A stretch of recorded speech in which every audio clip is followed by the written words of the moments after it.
It's 2022 and a new Pretty Little Liar reboot has arrived. Do you think they'll ever get tired and stop trying to revive this already dead franchise? I'm sorry if I sound a little bit weird. I have a cold. Well, I've had a cold since last week. I'm getting better, but my voice is still not 100% back to normal. So if I sound weird, it's because of that. This might be surprising, but I actually enjoyed the reboot. I thought it was okay. It was not like The Perfectionist, which was somewhat trash, or Ravenswood. I'm not even gonna talk about Ravenswood. I mean, don't get me wrong, there's so many issues, and I'm going to break down all the issues that I found. I will also be talking about the things that I liked and that they did different from Pretty Little Liars, and maybe that they improved from Pretty Little Liars. But yeah, I think the show could have been better 100%, but it was doomed from the beginning, and I will say why later. I was planning to recap every episode, but I'm too lazy for that, so I'll just give you the plot of the first episode, and then we'll break down some plot points I found issues with. The first thing that you need to know about Pretty Little Liars original sin is that it's supposed to be horror. It's not like Pretty Little Liars where it's drama meets mystery. It has jump scares and is very heavily inspired by the horror genre in movies. However, it's not scary, which I don't have issues with because I don't like horror movies. I hate scary movies. But I know that some people found issues with that because if it's horror, then make it horror, which I agree. But it's not like a Scream Queens or like the scary movies that are supposed to be scarily funny, like they're scary but funny, which I do enjoy that genre in horror. But this is more like trying to be horror but failing. The show is centered in Millwood, a neighboring town of Rosewood, where Pretty Little Liar was based on.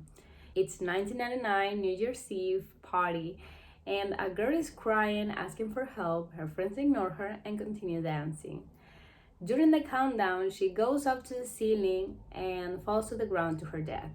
Time jumps to 22 years later. Davy, one of the girls from the party, is now a mom to Imogen, who happens to be pregnant.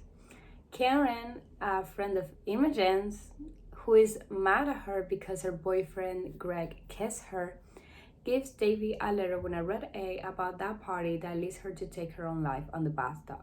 Not even 10 minutes in, and we already have two deaths. Like, what? We're introduced to our second girl, Tabby.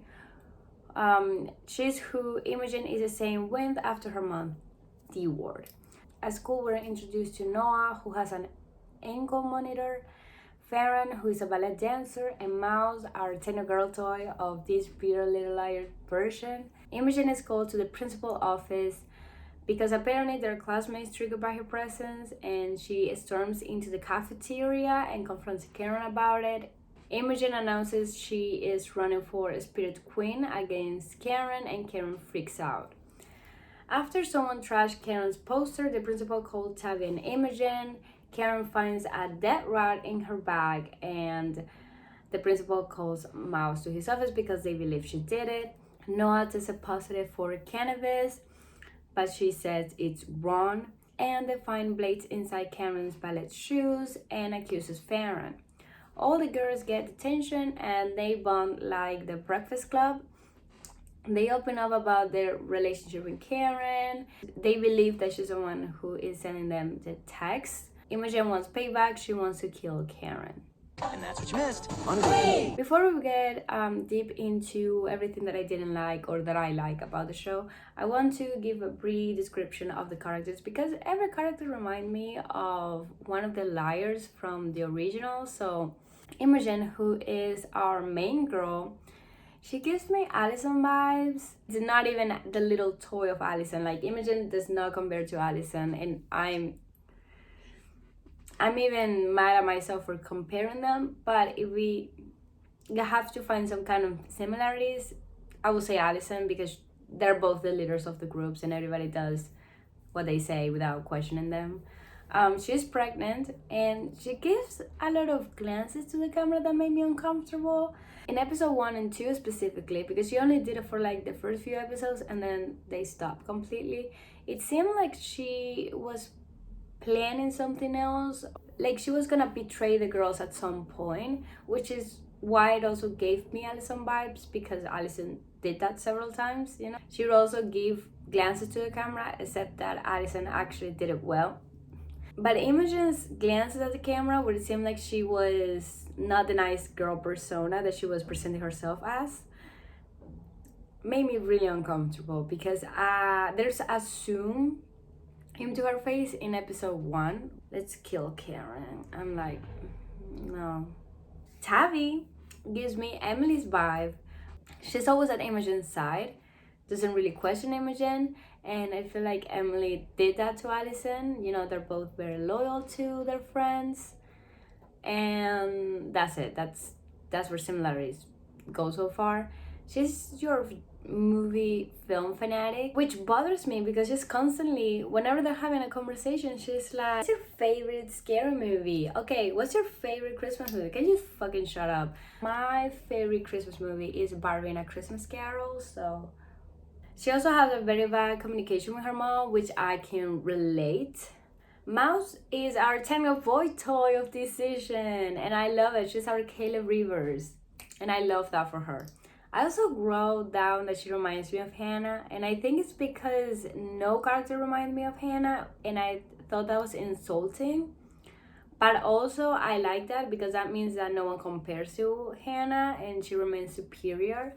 I wish there have been more time dedicated to her, and one of her storylines was that she played pretend with parents of missing kids, so they can have one last memory when they're kid, and I find that kind of disturbing. She also has a very overprotective mom. Noa reminds me of Arya because not because they're both annoying.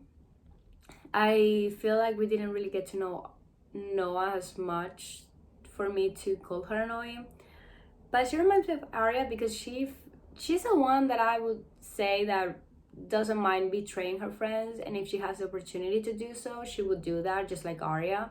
Which she did have the opportunity. The sheriff gave her the opportunity to betray Tavi and Imogen, and she was about to do it. She was about to go down, but she didn't. She's our fellow sporty friend, and she lies for her mom and takes her mom's consequences. She spends a lot of time with her boring ass boyfriend, which I find that rude because I don't like him. They're fucking boring and bland. And then we have Farron, who reminds me of Spencer because they're both like very smart, and she's like well put out all the time. And I mean, Spencer, we know that she only pretends to be, you know, well put, but actually she's a fucking mess. But I don't know, she gives me Spencer vibes. She has scoliosis and had forced surgery at 8, what her mom lied about being medical advice. Karen and Kelly, I forgot. I put them two together because they're the same actress. So she gives me a flashback Allison mean girl bitch personality, and I love that for them. They're not as mean or iconic as Allison, but they do remind me of Allison, but I think it's because they're blonde. I'm first gonna start with the general issues. The main problem of the show is Roberto Aguirre Sacasa, one of the producers of Pretty Little Lies original sin. He ruins every project he's in. I mean, he's the producer of Riverdale. So if you have any faith on a show of his, you're selling yourself for disappointment and failure. I'm not gonna spend my precious time explaining why I don't like Roberto Aguirre Sacasa and why I'm saying that all of his projects are not good. Because our friendly space ninja made like a 6-hour video of Riverdale where he touches on that subject and he explains it very well. So go and watch his video. And he's also gonna make a video about this show, which I'm so excited about. Like, I want to see that now. From the very beginning, before the show even fucking aired, I already knew the show was not gonna be great. I surprised myself because I thought it was somewhat okay. But still, if you want a good show, don't have Roberto Aguirre's A Casa. And if you want a good Pretty Little Liars show, also don't have Marlene King on it. The dialogue is very cringe at times. It progressively gets decent towards the end, but it's still very cringe and annoying. And I need writers to actually listen to how teenagers speak, because lately no show is getting it right. I feel like what shows are doing right now is going on Twitter and read all the buzzwords that kids are putting out on Twitter, and they're like, okay, yeah, slay, yes, and they put it on the show with no context, and I'm like, no, it's a no for me. Also, the fashion in the show is a fucking crime. The outfits they put on Imogen, could they be any worse? I can understand maternity type clothes. Maternity clothes are not exactly the most fashionable item that you can find in the fashion industry. I've seen a lot of moms complain about that, especially teen moms complain about that on TikTok. And I can understand it's hard, but you can still work it out.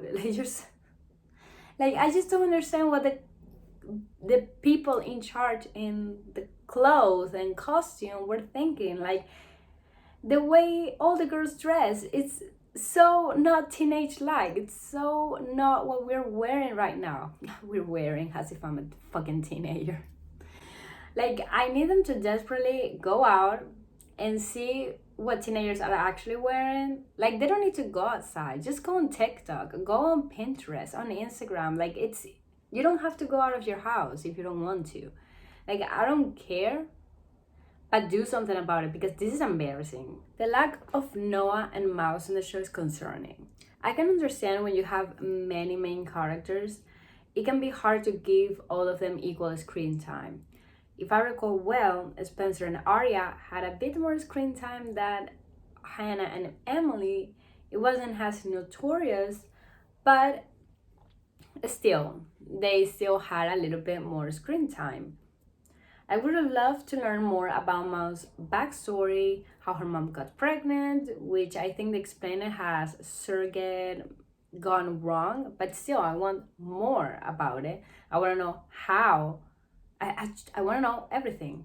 I want to know about her dad, whom we only saw for 5 seconds with no explanation. I want to know about when she was adopted or almost abducted.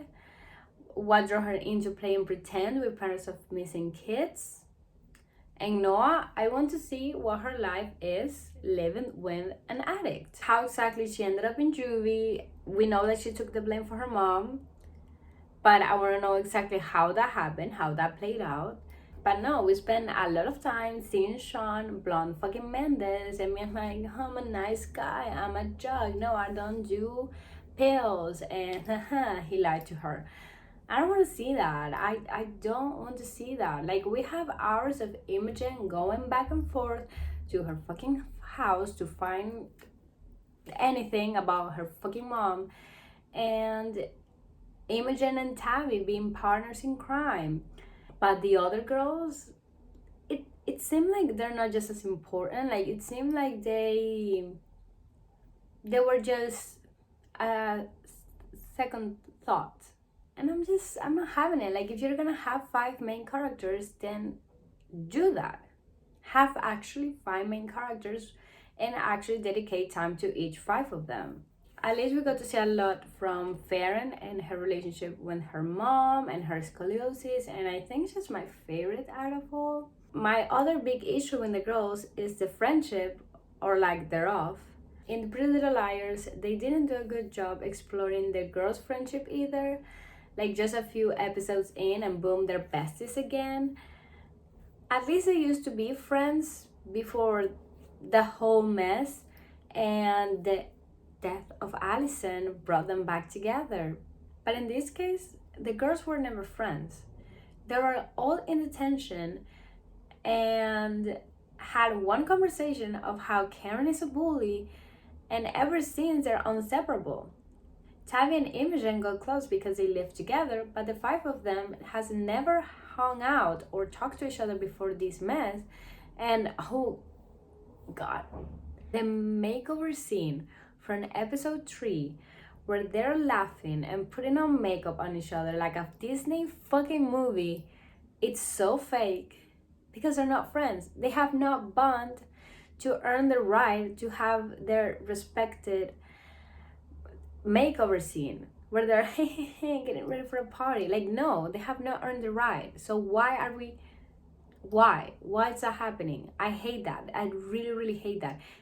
And that's also not how girls do makeover on each other. That's not how we get ready when we're gonna go out. We're not all laughing as we put on blush, like, ew, no, cringe. I haven't seen many people talk about this issue, and I don't know if it's because it only bothered me or people didn't really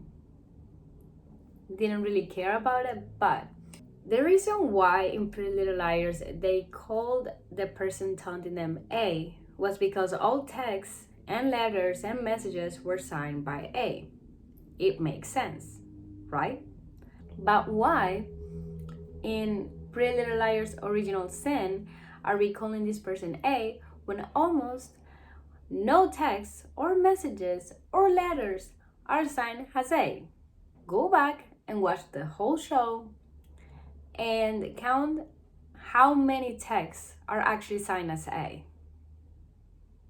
because you're not gonna find that many. There's only 1 or 2 texts actually signed by A, and the others are just from unknown, no sign. So how do we really know it's from this person?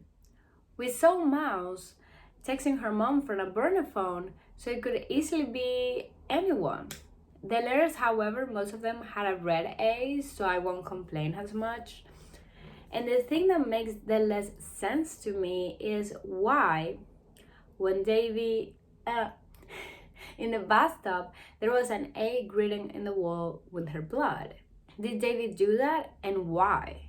No, because let's actually talk about this. David received the flyer from Karen, who said someone left it at the front door. David gets anxious and tells Imogen and Karen to go to Imogen's room. A few minutes later, because this all happened within minutes, few minutes later, Imogen and Karen find Davy, D-word, in the bathtub while they were literally in the next room. Thinking about it, and I was like, well, maybe because we know that she herself. So I was thinking, well, maybe A found her body and wrote down the A on the wall. It's not like, oh, she and then a few hours later they found the body. No, they literally found her within minutes of being and A didn't know that she was going to do that. So like, what? A was waiting in the house in case she did that so they can write the A on the wall. If David did that right before D word, then why would she? Because at the time they didn't know about A. Like, it makes no sense why there was a fucking A on the wall. Makes no sense.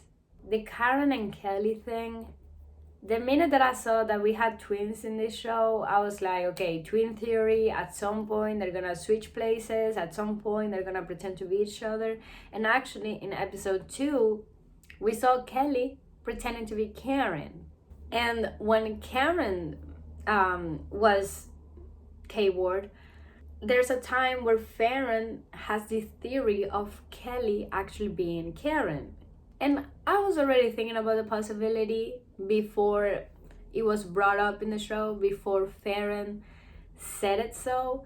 And I don't think the theory is bad or whatever. I don't think it's a horrible storyline. What pisses me off is the fact that they made it so fucking obvious and they literally spell it out. Like, I don't want you to tell me that you're trying to, oh, is Kelly actually Karen?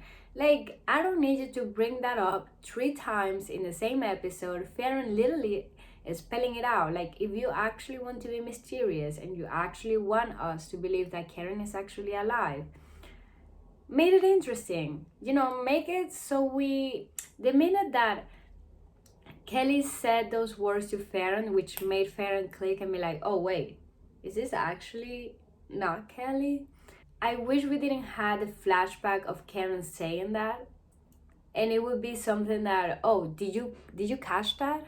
Because I feel like the show was like, did you catch that? Oh, you didn't? I think you didn't catch that. Let's play out the fucking flashback. And that's something that bothers me. And something that we enjoyed from Pretty Little Liars is the making theories of who A is and trying to, going back to the show and finding clues of who A could be, which at the end of the day, doing that was just a waste of time. I don't know. It's just it's so annoying. I find it so fucking annoying. Like, why do that if you're gonna even debunk the theory within the same episode?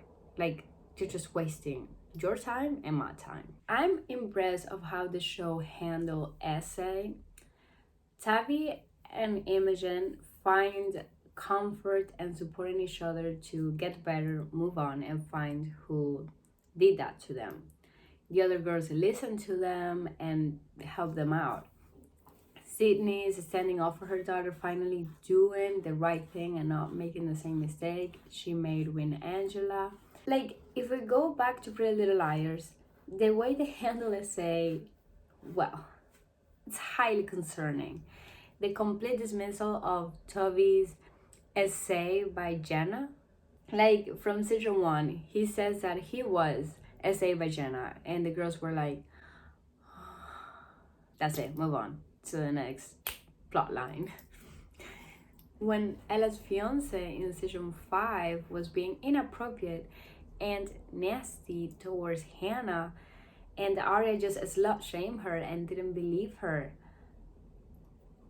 With friends like that, why would you want to have enemies? Now let's talk about predatory relationships, another issue that Pretty Little Liars had. Original Sin praised a lot of feminism and female empowerment, which is great, obviously. They show that they aren't okay with predatory relationships. They show it through Tavi, who is visibly uncomfortable when the creepy manager was making moves on her, and Sydney is standing up against Wes, accusing him of grooming and preying on Tavi, calling him an although he isn't the one in this situation. It's still barely against creepy guys preying on teenagers. Great. Love that. Thank you. It's what we needed. Now, tell me why is Arya and Ezra adopting Imogen's fucking baby? It wasn't enough, the fact that they're adopting Imogen's baby. Tavi says that they're good people. Like, I'm sorry. But why calling out disgusting behavior during the entire season to just take it back when they mention Ezra?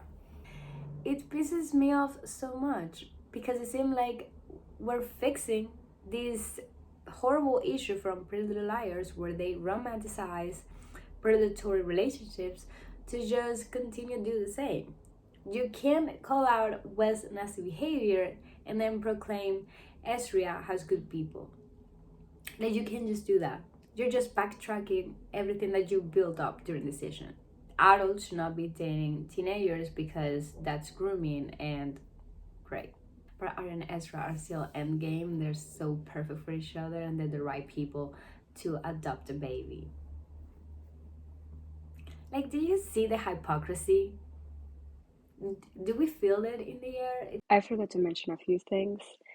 The first one and the most concerning one is the fact that we see Imogen, a pregnant teenage girl, running throughout the whole season 1, and we see no worrying about the baby, if the baby's okay, until the last episode where she's running away from Archie, who is trying to kill her and her baby, or just her baby, or something like that. And she's also in labor. That's the only time where we see, it's type of worrying or caring into her being pregnant and also running constantly. It's like they forget that she's even pregnant.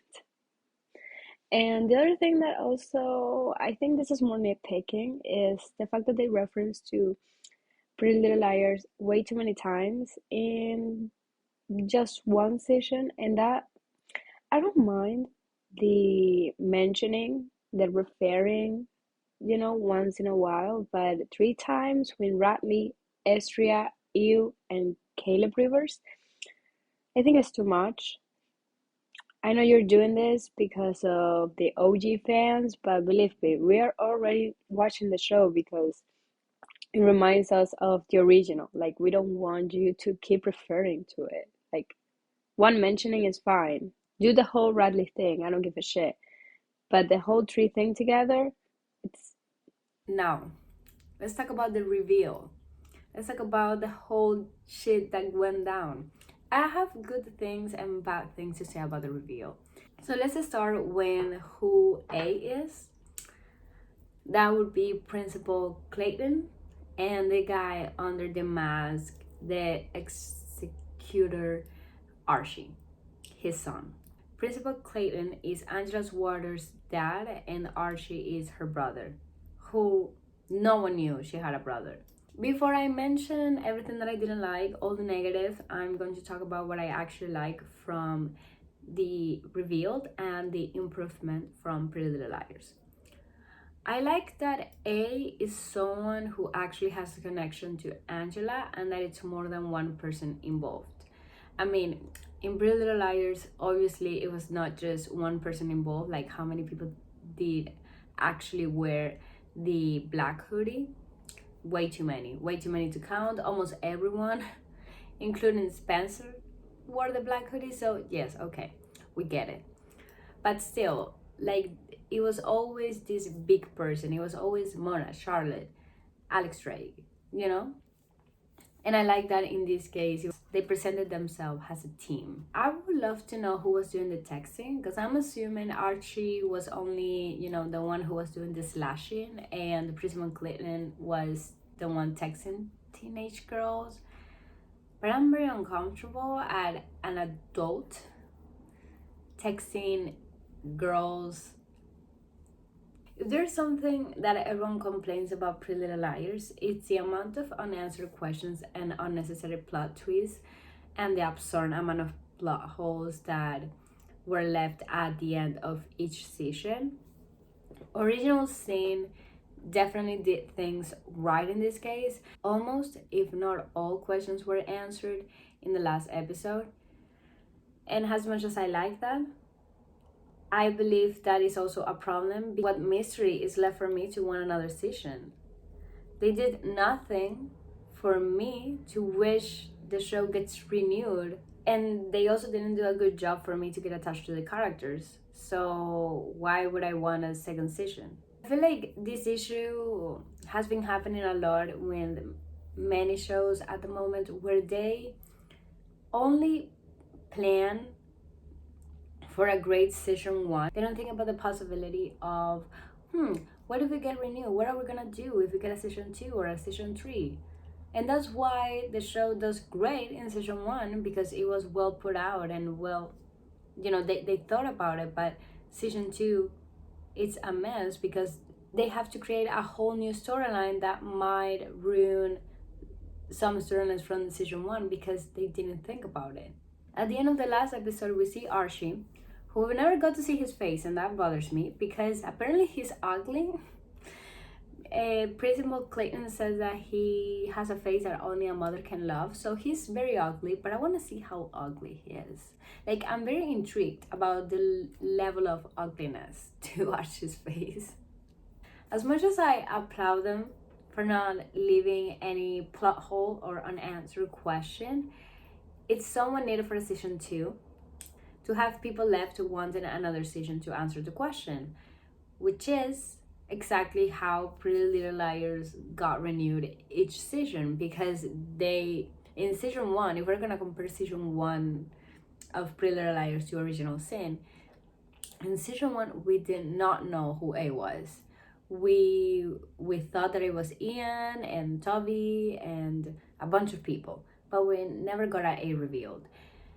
Now, at the end of season 1, we see Ian chasing Spencer, and then apparently he dies. However, when they go back to the bell tower, he's not there. So it's like, oh, where is he? We want to know. right? In season 2, we had the A revealed, Mona say, and then Maya died, and we're like, oh my god, what just happened? So that's, do you know what I mean? Like, we want a season 3 because we want to know exactly what happened to Maya, and many other questions that were left unanswered in season 2. Do you see where I'm going? Like, Original Sin didn't do that. So now why would I want a season 2? To see if Sheep is actually dead? I don't give a shit. The lack of personality and backstory to Archie is concerning. They just made him a robotic serial killer who just kills people without question.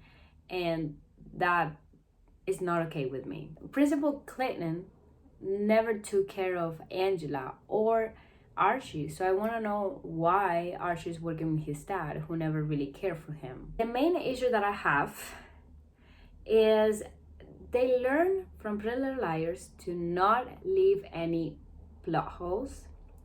Great, at least they learned something. But they didn't learn from people complaining about random people that we've never met before or have little to no connection with their girls being A. They seriously learned nothing about Charlotte or Alex Drake. We complain, and to this day we still complain about Pretty Little Liars making the big antagonist someone that has no connection to the girls whatsoever. Charlotte has no connection to the girls besides Allison, I guess. And then Alex Drake has also no connection to the girls. Also, no motive. Like, her motive were all made up. Like, they just played out the whole evil twin thing without actually thinking, does it make sense? No, it does not make sense, Maninkin. It does not fucking make sense. And you're just doing it because you don't want to make Ren A or Arya A, or you don't want to follow up the famous theories that actually made more sense than what the fuck you did at the end of season 7. Anyway, it was an okay reveal. Like, at least, like I said, Principal Clayton and Archie has a connection to Angela, and A had to be someone that had a connection to Angela, and that's them. That's the closest we have to a connection, so great. But oh god, I would have loved more if it was Crazy Joe. I think, like, him binging the girl who he used to love that was taken away by the mean girls, I'm gonna leave my video right here. Like I said, I did enjoy the show. I think it's okay. It could have been way better, yes, 100%. But we have Roberto Aguirre Sacasa, we also have Marlene Kim as producers, so if the show does get renewed, I will watch season 2, even though it's probably not gonna be great. It's gonna be horrible, but I'll watch it anyway. I hope you guys enjoyed this video, and I'll see you guys in my next one. Bye.